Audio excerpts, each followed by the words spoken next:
With over 1.3 million people getting a Medicare Advantage service area reduction plan exit, you might want to reacquaint yourself with the 123-day rule, meaning when they first are notified that their plan will be exiting, they have 60 days.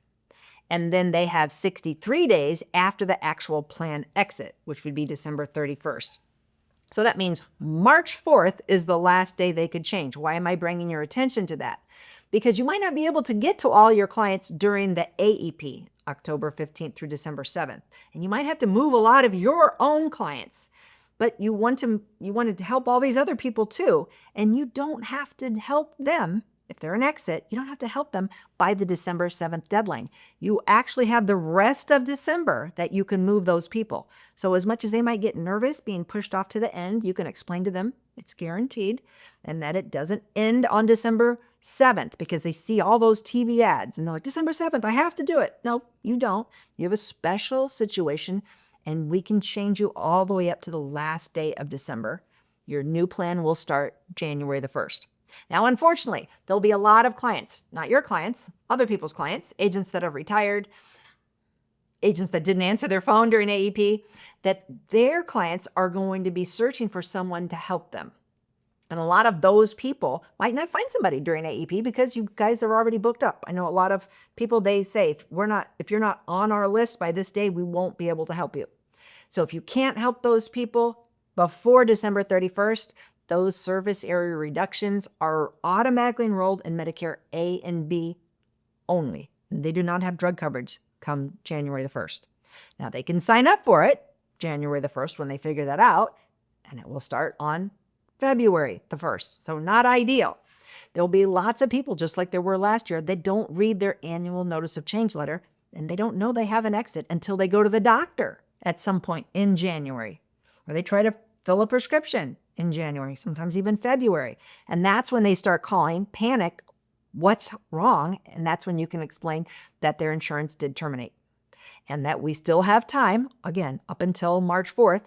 We have 63 days to change them to a new plan. Now, they could have several weeks, or maybe a month, where they're only on original Medicare A and B without a drug plan, and you can explain to them how that works depending on when they're calling you in that panic. The main thing to remember is that you don't have to put all of those SARS, those exit people, on the beginning of your schedule for AEP. They have a longer window. You can do them the last 3 weeks of December when you can't do your regular AEP clients. One of the upsides of a service area reduction is many of your clients that have gotten sick, that have wanted to move over to the Medicare supplement side, now have a guaranteed issue opportunity to do so. You, however, will not get paid in most states. I think Colorado and Indiana are the only two states that require, the Department of Insurance requires the insurance companies to pay the agents. In most states, it's like 2% of commission, or it's $25 or a flat $50, but in most cases, you're not actually getting paid when you're moving them in a guaranteed issue situation. Now, if I have a service area reduction person that wants to move to a Medicare supplement plan, I would like to get paid for my work. There's no shame in that. So if I put them through underwriting and they're approved, then I would get paid for my work. Now, some insurance companies, and you're going to have to check because it varies by company, by state. Some companies will say that even if you put them through underwriting, if they had a guaranteed issue SCP, we're not paying you. So look for that little I gotcha. Other ones say, oh, you went through underwriting, then we pay you. Now, just because you don't get paid on a Medicare Advantage plan doesn't mean you're not preserving a client that will later eventually move back onto your books as a Medicare Advantage client down the road from the Medicare supplement plan.